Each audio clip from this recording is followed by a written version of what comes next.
ਤਾਂ ਅੱਗੇ ਵਧਾਂਗੇ ਔਰ ਗੱਲ ਕਰਾਂਗੇ ਮੰਕੀ ਪੌਕਸ ਦੀ। ਮੰਕੀ ਪੌਕਸ ਨੂੰ ਲੈ ਕੇ ਅਲਰਟ ਤੇ ਹੈ ਪੀਜੀਆਈ ਚੰਡੀਗੜ੍ਹ। ਸਾਵਧਾਨੀ ਵਰਤਣ ਨੂੰ ਕਿਹਾ ਗਿਆ, ਸਾਵਧਾਨ ਰਹਿਣ ਦੀ ਲੋੜ ਵੀ ਹੈ। ਮੰਕੀ ਪੌਕਸ ਨੂੰ ਲੈ ਕੇ ਅਲਰਟ ਤੇ ਹੈ ਪੀਜੀਆਈ ਚੰਡੀਗੜ੍ਹ। ਪੀਜੀਆਈ ਚੰਡੀਗੜ੍ਹ ਨੇ ਮਰੀਜ਼ਾਂ ਦੇ ਲਈ ਵਿਸ਼ੇਸ਼ ਇੰਤਜ਼ਾਮਾਤ ਕਰ ਦਿੱਤੇ ਨੇ। ਇੱਕ ਵੱਖਰਾ ਵਾਇਰਸ ਹੈ ਮੰਕੀ ਪੌਕਸ ਦਾ ਜੇਕਰ ਜ਼ਿਕਰ ਕਰਦੇ ਆ ਕੇਂਦਰ ਦੇ ਨਿਰਦੇਸ਼ ਤੇ ਮਰੀਜ਼ਾਂ ਦੇ ਲਈ ਦੱਸਿਏ ਕਿ ਬੈੱਡ ਰਾਖਵੇਂ ਕਰ ਦਿੱਤੇ ਨੇ, ਕਿਉਂਕਿ ਹੁਣ ਤੱਕ 4 ਦੇ ਕਰੀਬ ਮਰੀਜ਼ ਜਿਹੜੇ ਨੇ ਆ ਚੁੱਕੇ ਨੇ ਪੂਰੇ ਇੰਡੀਆ ਦੇ ਵਿੱਚ, ਔਰ ਦਿੱਲੀ ਦੇ ਵਿੱਚ ਵੀ ਕੇਸ ਆ ਚੁੱਕੇ, ਜਿਸ ਤੋਂ ਬਾਅਦ ਚਿੰਤਾਜਨਕ ਸਥਿਤੀ ਹੈ ਕਿ ਆਖਰਕਾਰ ਦਿੱਲੀ ਤੋਂ ਬਾਅਦ ਹੁਣ ਉੱਤਰ ਭਾਰਤ ਦੇ ਹੋਰ ਇਲਾਕਿਆਂ ਦੇ ਵਿੱਚ ਵੀ ਕੇਸ ਆ ਸਕਦੇ ਨੇ, ਜਿਸ ਨੂੰ ਲੈ ਕੇ ਪਹਿਲਾਂ ਹੀ ਨਿਰਦੇਸ਼ ਜਾਰੀ ਕਰ ਦਿੱਤੇ ਗਏ ਨੇ। ਗੰਭੀਰ ਸਮੱਸਿਆ, ਗੰਭੀਰ ਬਿਮਾਰੀ ਹੈ। ਨਹਿਰੂ ਹਸਪਤਾਲ ਦੇ ਦੱਸਿਏ ਕਿ ਕਮਿਊਨੀਕੇਬਲ ਵਾਰਡ ਦੇ ਵਿੱਚ ਬੈੱਡ ਰੱਖੇ ਗਏ ਨੇ। ਨਹਿਰੂ ਐਕਸਟੈਂਸ਼ਨ ਦੇ ਵਿੱਚ ਆਈਸੀਯੂ ਦੇ ਬੈੱਡ ਵੀ ਰਾਖਵੇਂ ਕਰ ਦਿੱਤੇ ਗਏ ਨੇ। ਵਾਇਰੋਲੋਜੀ ਵਿਭਾਗ ਹੈ, ਡਿਪਾਰਟਮੈਂਟ ਹੈ, ਉਸ ਨੂੰ ਵੀ ਸੈਂਪਲ ਪ੍ਰੋਸੈਸਿੰਗ ਦੀ ਜ਼ਿੰਮੇਵਾਰੀ ਦੇ ਦਿੱਤੀ ਗਈ ਹੈ। ਵਿਸ਼ੇਸ਼ ਕਮੇਟੀ ਦਾ ਵੀ ਗਠਨ ਕਰ ਦਿੱਤਾ ਗਿਆ और है कि मंकी पॉक्स वायरस से जानना बहुत जरूरी है। सब तो पहला है कि एक तरह का खतरनाक वायरस है, 50 साल मुकाबले तेजी दे नाल फैलदा है मंकी पॉक्स, और चेचक की तरह शरीर ते दाने हो जाते हैं। इससे ज्यादा गंभीर लगते हैं, जो तस्वीर भी असीं लगातार दिखाने तुहानूं वो दाणियां दी अगर गल की जाए बनत दी शरीर ते खुजली के निशान बना देता है। जानवरों तो ज्यादा फैलता है वायरस का जिक्र किया जाए तो मरीज नूं छूण दे नाल भी खतरा वधदा, यानी कि जिस तरह दे नाल कोरोना वायरस सी कि मरीज नूं जेकर टच किया जाएगा उस तो वायरस आ सकता है, तो सेम उस तरह से मंकी पॉक्स भी है अजिहा कि जेकर मरीज नूं हाथ लाया जाता है, छुआ जाता है, तो फिर लक्षण आ सकते हैं या फिर वो आ सकता है वायरस तुहाडे अंदर भी। मंकी पॉक्स के लक्षण की ने? बुखार हो जाता है, सिर दर्द रहता है, मांसपेशियां विच दर्द हुंदा है, पिठ दर्द हुंदा है, शरीर ते खुजली की समस्या आ जाती है, ठंड भी लगती है, थकावट ते सुस्ती भी महसूस होती है, चमड़ी फटन लग जाती है तुहाडी, और गला खराब रहता है। सो ये सारे लक्षण कॉमन लक्षण असीं कह सकते हैं, क्योंकि सिर दर्द, बुखार, जुकाम या बदन दर्द की गल करिए या गले खराब की गल करिए तो सारे लक्षण कोरोना वायरस वाले ने। सो मंकी पॉक्स बनया किवें है, यानी कि वर्ल्ड हैल्थ एमरजेंसी जिहड़ी है इस वेले बनया होया। यूके दे विच 2208 केस आ चुके ने, स्पेन दे विच 3125 केस आ चुके ने, अमरीका दे विच 2891 केस आ चुके ने, जर्मनी दे विच 2268 केस आ चुके ने। बहुत वड्डी तादाद है इन्हां केसां दी।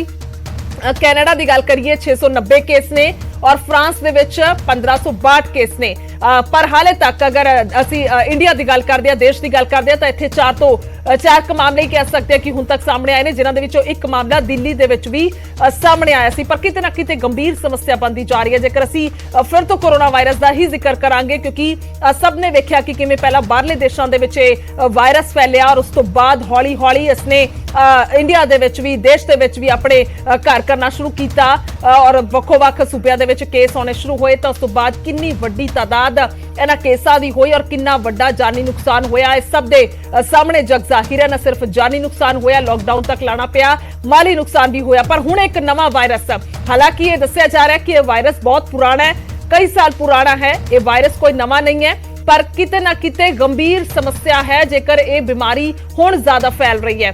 सीधा चलदे हां, उमेश शर्मा ने साडे नाल पीजीआई तो मौजूद ने। उमेश, गंभीर समस्या, गंभीर चिंता और वाकई सावधान रहने की भी लोड़ हैगी है। सब तो पहला की कुछ जानकारी है, किस तरह के इंतजामात ने किते हुए पीजीआई दे विच, और जेकर किते गए ने तो मतलब वाकई चिंता का विषय है? देखो बिल्कुल जिस हिसाब नाल, क्योंकि जिद्दां करोना शुरू जदों होया सीगा, और पीजीआई एक वड्डा इंस्टीट्यूट है पूरे नॉर्थन रीजन का, इंडिया का एक जाना माना एक हॉस्पिटल है, और रिसर्च भी है तो नाले क्योर भी करता है। तो उस हिसाब नाल इंतजाम किए गए हैं, जिद्दां बैड है कि आईसीयू च बैड रखे गए हैं, और एक होर वार्ड है जिहड़ा उत्थे बैड रखे गए हैं नेहरू हॉस्पिटल के, यानी कि इंतजाम जिहड़े हैगे शुरू करते गए हैं। और उस तो इलावा वायरोलॉजी डिपार्टमेंट का काफ़ी अहम रोल ये सामने आता है, यानी कि जो सैंपलिंग हैगा, डाटा इकट्ठा करना वायरोलॉजी डिपार्टमेंट करेगा, और इस तो इलावा कमेटी बना दी गई है।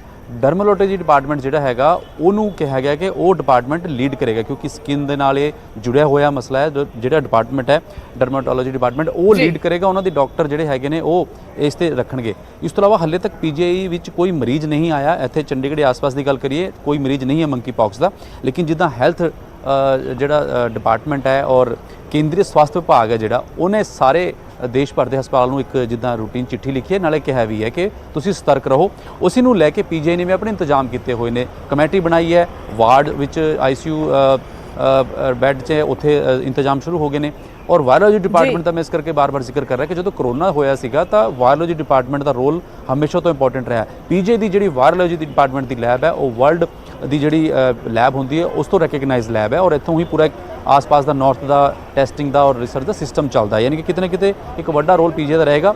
ਔਰ ਪੀਜੀ ਨੇ ਇਹ ਵੀ ਕਿਹਾ ਕਿ ਜਿਹੜਾ ਕੋਈ ਅਗਰ ਮਰੀਜ਼ ਆਉਂਦਾ ਹੈ ਮੰਕੀ ਪੌਕਸ ਦਾ ਔਰ ਗੰਭੀਰ ਮਰੀਜ਼ ਹੋਏਗਾ ਉਹਨੂੰ ਹੀ ਹਸਪਤਾਲ ਵਿੱਚ ਦਾਖਲ ਕੀਤਾ ਜਾਏਗਾ। ਜਿਹਨੂੰ ਘਰ ਦੀ ਲੋੜ ਹੋਏਗੀ, ਆਈਸੋਲੇਸ਼ਨ ਦੀ ਲੋੜ ਹੋਏਗੀ, ਉਹਨੂੰ ਘਰ ਵਿੱਚ ਹੀ ਰੱਖਿਆ ਜਾਏਗਾ ਔਰ ਦਵਾਈਆਂ ਇੰਤਜ਼ਾਮ ਹੈ ਜਿਹੜੇ ਡਾਕਟਰਸ ਪ੍ਰਿਸਕ੍ਰਿਪਸ਼ਨ ਦੇਣਗੇ ਉਹ ਘਰ ਵਿੱਚ ਹੀ ਉਹਨੂੰ ਕਰਨਗੇ। ਯਾਨੀ ਕਿ ਗੰਭੀਰ ਮਰੀਜ਼ ਨੂੰ ਹੀ ਪੀਜੀਆਈ ਵਿੱਚ ਲਿਆਇਆ ਜਾਏਗਾ। ਔਰ ਇੰਤਜ਼ਾਮ ਜਿਹੜੇ ਗੱਲ ਨੇ ਕਿ ਉਹ ਸ਼ੁਰੂ ਹੋ ਗਏ ਨੇ। ਪੀਜੀਆਈ ਨੇ ਪ੍ਰੋਪਰ ਇੱਕ ਕਮੇਟੀ ਬਣਾ ਦਿੱਤੀ ਹੈ ਜੀ।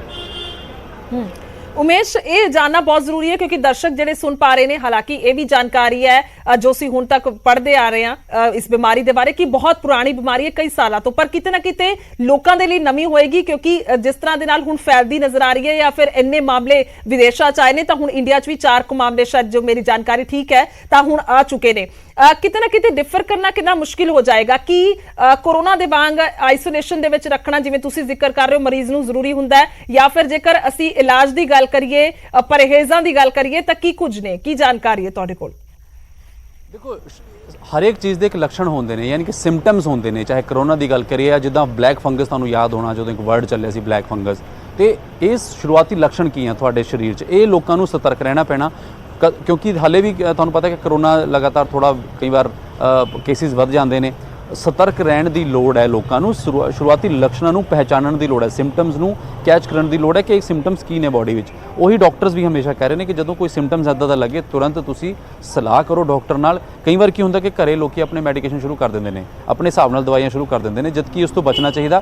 और लक्षण हमेशा दसदे कि तुहाडे शरीर च कोई खुजली है, चकता, गला च खराश है, मांसपेशियों च दर्द हो रहा है, तो ये शुरुआती लक्षण ने, लक्षणों को ही पहचानना है। उस तो बाद जो तुहानूं कुछ भी लगे तुसी तुरंत डॉक्टर नूं सलाह करो, और जिस हिसाब नाल कंडीशन तुहाडी लगदी है कि ज़्यादा वध रही है तो उस हिसाब नाल ही तुहाडी मैडिकेशन, या तुहानूं लगदा है कि हॉस्पिटलाइजेशन की लोड़ है, हॉस्पिटल एडमिट होने की लोड़ है, जिद्दां पीजी ने साफ लिखिया कि जे लगदा मरीज़ की हालत ज़्यादा खराब है तो ये जिहड़े इंतजाम किए गए हैं, जे घर च आइसोलेशन च रह के ही अलग करने की लोड़ है क्योंकि आगे तो आगे फैल रहा है।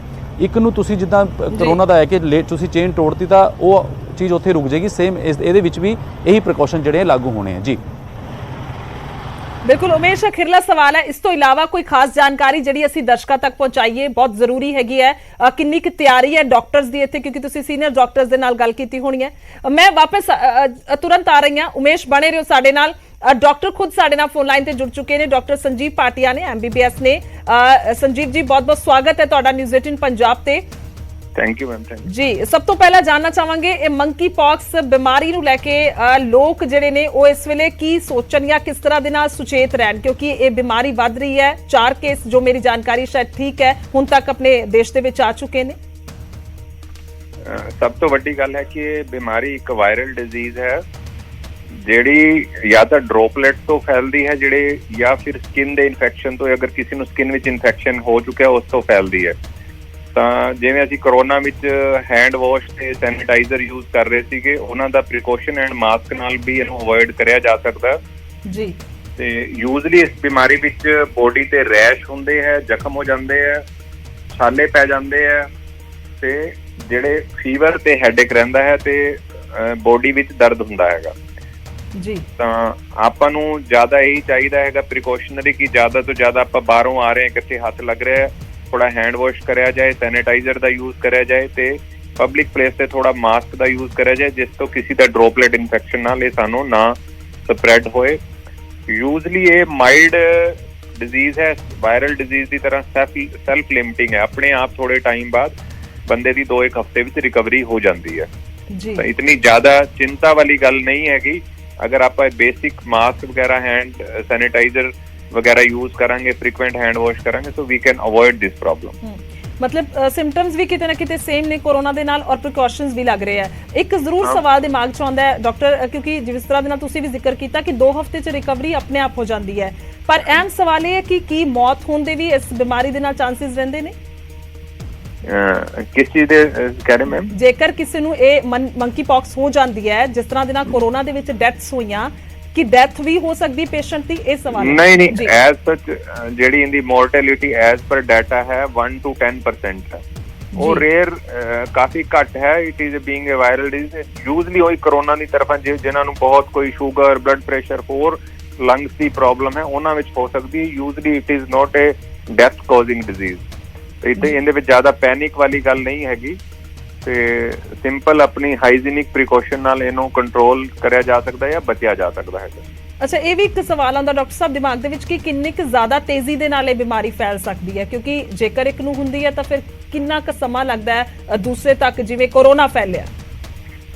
ਨਹੀਂ, ਇਹਦਾ ਯੂਜ਼ਲੀ ਕੀ ਹੈਗਾ, ਇਹ ਕਰੋਨਾ ਦੀ ਤਰ੍ਹਾਂ ਫਾਸਟ ਨਹੀਂ ਹੈ। ਇਹਦਾ 3 to 5 days, some time it takes 7 days to spread.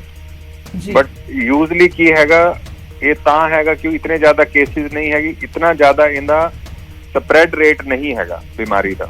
ਜੀ ਜੀ, ਠੀਕ ਹੈ ਡਾਕਟਰ ਸਾਹਿਬ ਜੁੜਨ ਜੀ ਜੀ ਠੀਕ ਹੈ, ਥੈਂਕ ਯੂ। ਹਾਂਜੀ ਠੀਕ ਹੈ, ਧੰਨਵਾਦ ਹੈ ਤੁਹਾਡਾ ਗੱਲਬਾਤ ਦੇ ਲਈ, ਸ਼ੁਕਰੀਆ। ਸੋ ਮੰਕੀ ਪੌਕਸ ਬਿਮਾਰੀ, ਸਾਵਧਾਨ ਹੋਣ ਦੀ ਜ਼ਰੂਰ ਲੋੜ ਹੈ ਲੋਕਾਂ ਨੂੰ, ਪਰ ਕਿਤੇ ਨਾ ਕਿਤੇ ਇਹ ਵੀ ਡਾਕਟਰ ਸਾਹਿਬ ਜਾਂ ਕਹਿ ਲਈਏ ਕਿ ਜੋ ਮਾਹਿਰ ਨੇ ਹੁਣ ਕਹਿੰਦੇ ਹੋਏ ਨਜ਼ਰ ਆ ਰਹੇ ਨੇ ਕਿ ਬਹੁਤਾ ਜ਼ਿਆਦਾ ਡਰਨ ਦੀ, ਘਬਰਾਉਣ ਦੀ ਲੋੜ ਨਹੀਂ ਹੈ। ਜਿਸ ਤਰ੍ਹਾਂ ਦੇ ਨਾਲ ਬਾਕੀ ਬਿਮਾਰੀਆਂ ਦਾ ਸਾਹਮਣਾ ਕੀਤਾ ਗਿਆ ਜਾਂ ਫਿਰ ਬਾਕੀ ਹੋਰ ਬਿਮਾਰੀਆਂ ਜਿਹੜੀਆਂ ਆਈਆਂ ਤਾਂ ਉਸ ਨੂੰ ਜਿਹੜਾ ਉਹ ਵੇਖਿਆ ਗਿਆ, ਉਸ ਤੋਂ ਨਿਕਲਿਆ ਗਿਆ, ਤਾਂ ਹੁਣ ਇਸ ਤੋਂ ਵੀ ਨਿਕਲਿਆ ਜਾ ਸਕਦਾ। ਬਹੁਤ ਜ਼ਿਆਦਾ ਗੰਭੀਰ ਵੀ ਨਹੀਂ ਹੈ, ਮੌਤ ਦੀ ਕੋਈ ਬਹੁਤੇ ਜ਼ਿਆਦਾ ਚਾਂਸਿਸ ਨਹੀਂ ਹੁੰਦੇ। ਕਿਤੇ ਨਾ ਕਿਤੇ ਰਿਕਵਰੀ ਦਾ ਜ਼ਿਆਦਾ ਇੱਥੇ ਜਿਹੜਾ ਕਹਿ ਸਕਦੇ ਚਾਂਸਿਸ ਦੱਸੇ ਜਾ ਰਹੇ ਨੇ, ਕਿਉਂਕਿ 2 ਹਫ਼ਤਿਆਂ ਦੇ ਵਿਚਕਾਰ ਹੀ ਰਿਕਵਰੀ ਹੋ ਜਾਂਦੀ ਹੈ ਜੇਕਰ ਕਿਸੇ ਨੂੰ ਇਹ ਬਿਮਾਰੀ ਹੁੰਦੀ ਵੀ ਹੈ। ਪਰ ਕਿਤੇ ਨਾ ਕਿਤੇ ਜਿਹੜੇ ਸਿੰਪਟਮਸ ਨੇ ਉਹਨਾਂ ਦਾ ਧਿਆਨ ਰੱਖਣ ਦੀ ਲੋੜ ਹੈ, ਔਰ ਜੇਕਰ ਅਜਿਹਾ ਹੁੰਦਾ ਹੈ ਤਾਂ ਫੌਰਨ ਤੌਰ ਤੇ ਡਾਕਟਰ ਦੇ ਨਾਲ ਕੰਸਰਨ ਕੀਤਾ ਜਾਵੇ।